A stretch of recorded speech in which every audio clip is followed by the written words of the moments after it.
You are now entering. Hell in the Pod.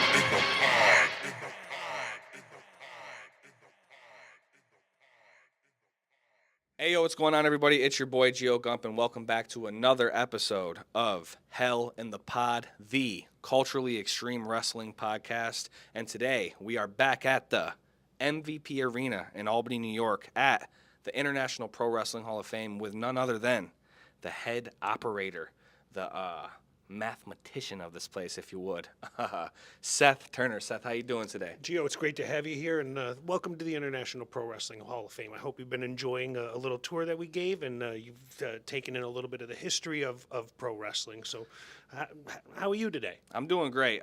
Thank you for having us and allowing us to film here. For one, I walked in, and the first thing I said was, this is unbelievable. I can live here. And I'm big on, for one, wrestling and wrestling history. You got all sorts of cool stuff here. Let's start off there. How did you go to start acquiring and being a part of the International Wrestling Hall of Fame? Well, Gio, first let me explain. We are a non-for-profit, all-volunteer-run educational institution. So start with that. Again, we're all volunteers, and you might be speaking with me, but I represent the other group of volunteers. And I don't want to run down the list of names because I don't want to leave anyone out or cause any harm to anyone. But we would not be here if not for a lot of hardworking individuals who give their time and their money and their effort. And I want to encourage anyone to please consider doing so that we can continue, because anyone who's been here knows and recognizes the good work that happens in this museum. And let's recognize that's what we are, a museum. So we're a Hall of Fame, non-for-profit, and I got involved. There had been a Hall of Fame which existed in Amsterdam, New York, and that museum then transferred to Wichita Falls, Texas. And once it had gone to Texas, a group of us in New York wanted to create something back in New York. So we just started to work and fill out the paperwork to get approved by the New York State Education Department, the Board of Regents. And separately, the institution in Texas fell underwater, quite literally, and so we then worked to try to salvage as much as possible. So we are a separate entity from those other museums because we don't want to incur any of their financial liabilities or any of the problems, and we are our own institution. But we did our best to salvage a lot of valuable artifacts. We didn't get everything, but we do want to give a shout out to a young lady, Lori McGee Hurst, who's in Texas, who worked diligently to help save a lot of artifacts and items. But anyway, some are owned, some are loaned. We have the support of the biggest names in the wrestling industry, from Greg Gagne, who was here last year, to the Jarrett family. You'll take a look and see Jeff's grandmother Teeny's dress and glasses and necklace. And if you understand pro wrestling, we have every artifacts that go back well over 100 years. My God, as I'm looking over the shoulder of your camera person, you've got Ed Santel's World Light Heavyweight Championship belt that's in great and pristine condition, and that goes back Everything to the there. very early 1900s. Or I look over and see something from Bray Wyatt. I'll leave Rest it. in peace, I'm Bray. not going to let people know what it is. You have to come in and come to the museum and see it. But it's a cool little something special that you can't get, you can't buy, you can't see it anywhere else but coming into the arena. And we do that because we've got the support of WWE. We've got the support of the pro wrestling industry. Tonight, we're going to a local independent show. Why? Yes, because we want to support those individuals as well. It's not just about the big boys. Support local. We support everybody. Shout out the Dynasty, by the way. And I mean, sorry to cut you off, but No. just off glance, like you said, the belt's in pristine condition. He's got things that I haven't seen, for one, ever in person. And for two, in general, just like I never think that I would see. We got plaques here, pictures here. People have been in and out of this place. And like he's saying, the piece from Bray Wyatt. And we're right in the mix of the Wyatt 6 just debuting the other day on Raw a week and a half ago, 2 weeks ago now. So, yeah, if you haven't been here, if you have an interest in coming here, been thinking about it, trust me, I'm sad and mad at myself that we didn't come here sooner. What's one of your favorite pieces in here right now? One of my favorite pieces right now. Oh, There's a couple I'm not going to mention or show on camera again because I want you to come and You got to see come them. see this stuff. Let me speak to. How about a unique artifact that you have to come and see, and that's Gorgeous George's hair curling machine, and that's it's this very large apparatus with wires and tentacles that stick out of it. It's in the corner behind those guys who are again working the camera, but that's something which, had it not been for the efforts of the individuals in Texas, and then that was specifically my brother Paul Turner in Texas went over and loaded up a couple pallets and shipped them up here. And Paul called me and said, what's the most important? And I actually said, get Gorgeous George's hair curling machine and get Pink Gardner's championship belt. And that's a 1927 World Light Heavyweight Championship, which is behind glass right over there by Bruno Sammartino's original belt. Which is amazing to see, by the way. Like I said, this is history. Well, I appreciate that, Gio. And you know what? I want to give credit to Cactus Jack Mick Foley, Mankind Dude Love. Mick was the first pro wrestler ever to come into this museum. He's a great guy. He was there when we received these items that were shipped from Texas and unboxed some of them. That's and awesome. Then he was here to hang the very first bronze plaque, which is the Terry Funk plaque. And a little. Of course it is. Here's a nugget of information behind Terry's bronze plaque is a handwritten note from Mick Foley that he signed and put it up there. That's and then that practice has been replicated several times. That's really cool. So it's kind of like a little Easter egg too. And if you know about wrestling and stuff, there's always like a hidden meaning or something behind the storyline. And I don't know if you can see on the camera, but right above my head, you got Mr. Funk and you got Cactus Mick Foley. That's really cool to know that there's like handwritten notes behind some of these. Yes. In fact, Lita made a handwritten note behind the very first female inductee, Mildred Burke. And so that's another one. But again, imagine having Greg Gagne write a handwritten note to his dad, Vern, put that on the bronze plaque. Awesome. And things such as that. And so, yeah, there's all kinds of things. And you get to see some of the photos of the wrestlers who've been in here or wrestlers who've supported us as we had to take our show on the road because we weren't always in the arena. Yeah. And we're only able to be in the arena thanks to the Albany County Legislature. Which was my next question. How did you guys get into the MVP arena in Well, Albany, New York? let's give credit. So, two people. County Executive of Albany is Dan McCoy, and we can't thank him enough. Shout out Dan McCoy. And Bushwhacker Luke.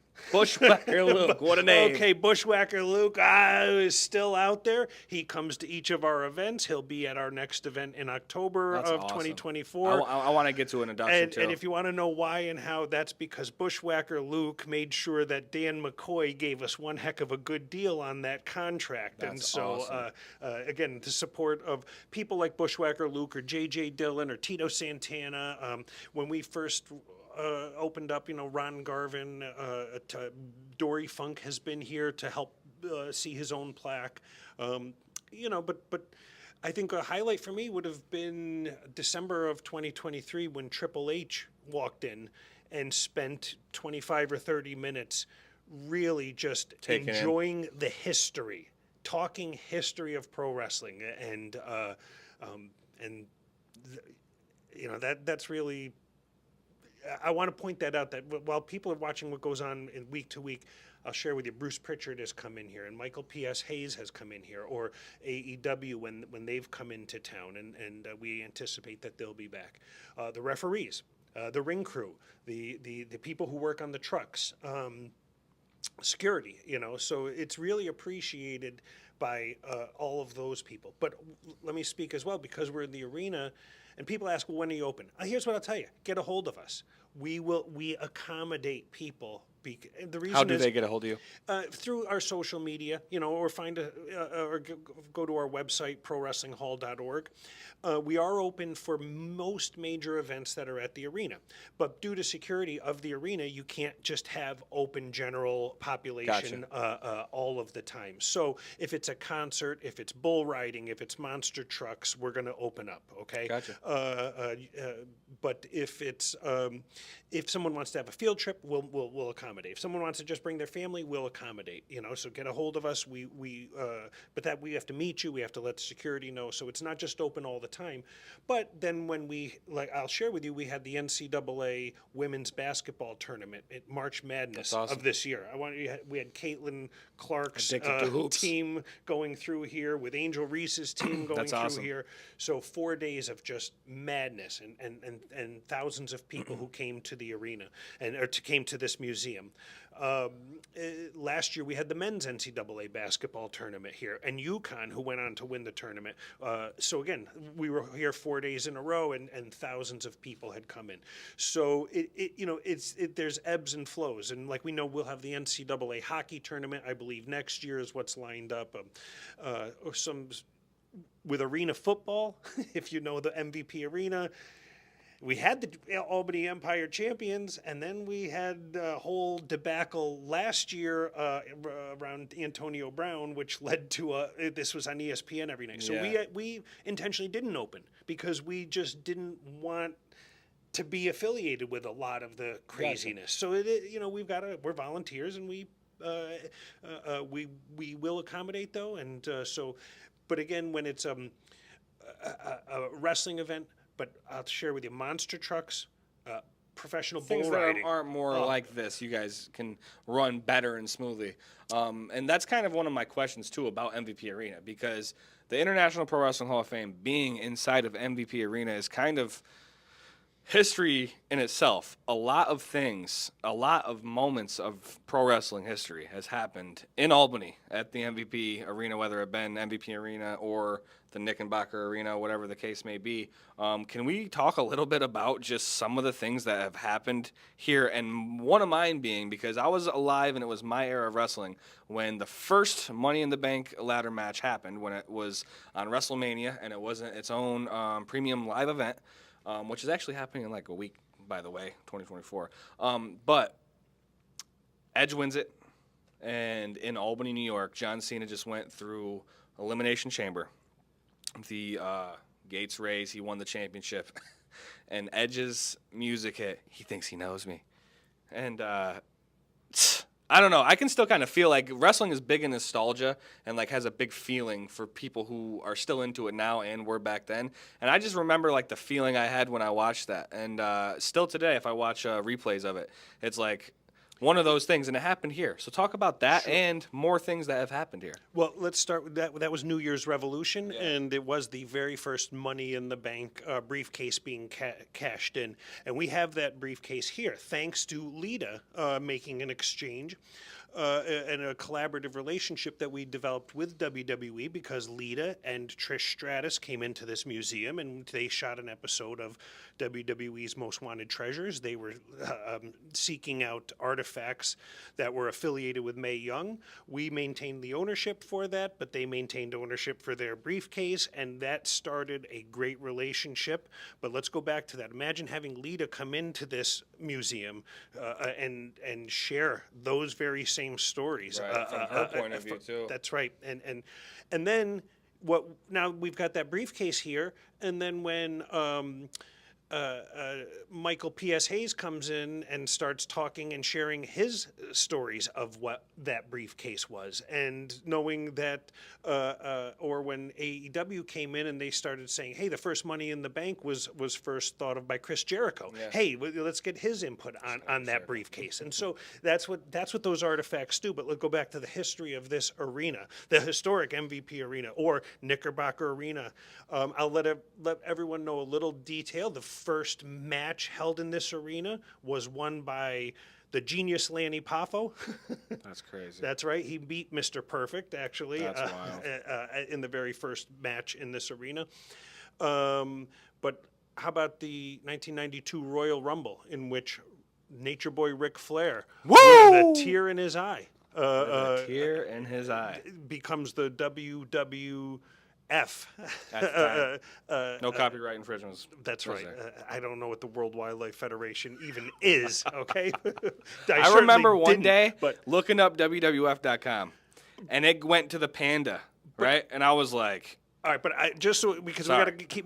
Let's talk about how about a seminal moment in the Attitude Era, the beer bath incident in which you had Stone Cold Steve Austin drive a beer truck right into the middle of the arena and soak The Rock and Mr. McMahon. And imagine that beer truck came from DeCrescendi's distributor. know, that's I grew up crazy. a mile from there. I was like, I know that.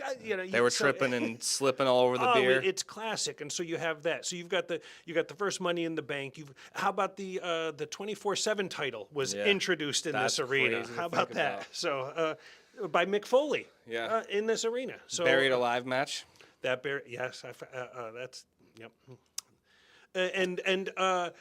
History continues to take place here. I mean, WWE is running in here twice, 3 times a year. I know for me it was exciting when Trish Stratus had just wrestled in Saudi Arabia and then came back here the next day. They were still just getting off the plane, and we were able to have all the wrestlers come in and visit. So, Just a top-notch quality facility for one, and like I said, the International Pro Wrestling Hall of Fame being inside the MVP Arena is just like something that you have to experience just to know. If you know, you know. And that's kind of what wrestling is, as everybody watching, and Seth and I know. But let me ask you real quick, who was some of your favorites to watch growing up, and what's your earliest introduction to pro wrestling? So earliest introduction, and here we are on a day in which I can't believe I hear Bully Ray tell the same story. Love Bully Ray too, by the way. It was when I turned on the cable television for the first time and saw the Wild Samoans, and they were with Rest in Captain peace, Lou Sika. Albano. And when Sika and Afa were like no human beings I had ever seen in my life. I was a small child, and I was transfixed as to what was going on that television from that moment on. So it was the Wild Samoans who sucked me in. Shortly after that, I became a fan of Rocky Johnson, the Soul Man Rocky Johnson. You got the ones up then. I remember when then Rocky Johnson and Tony Atlas beat the Wild Samoans for the tag team championship. That was awesome.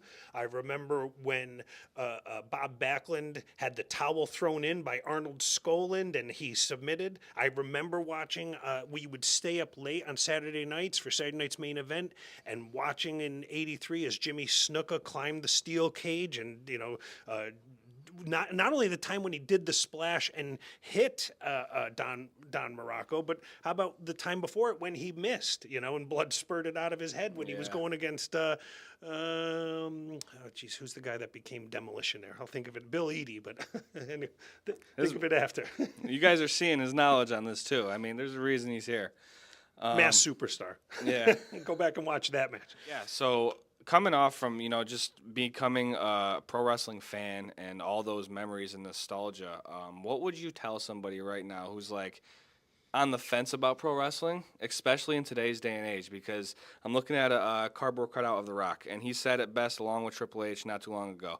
Right now, WWE's on fire, and it is the most electrifying it's ever been as of right now. How would you explain it to somebody who's on the fence of getting into it or not? In 2013, I was attending the WWE Hall of Fame induction down at Madison Square Garden, and just prior to the event, Triple H was delivering a speech in which he spoke about the impact on the gross domestic product of pro wrestling and talked about it being the #1 export from the U.S.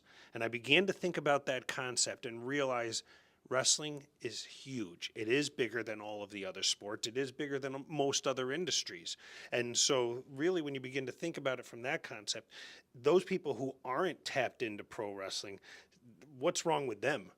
Right? How are you not impacted by it? It's and by everywhere. the way, and once you see the world through the lens of pro wrestling, wrestling is real. Everything else is fake. 100%, and that's a true statement. When people say wrestling's fake, it may be scripted, it may be prearranged, but we know a lot of people are friends of the show, and it's one of the most realist sports that you can put your body through. So respect it, okay? All right, Gio, we got to get to that show, man. We got to get to we're wrapping it up here. We got the Dynasty to get to. Seth, thanks for having us once again and being a part of the Culturally Extreme Wrestling podcast. Hope to be back and maybe have you on again. All right. Thanks, Gio. Thanks for watching Hell in the Pod, the culturally extreme wrestling podcast.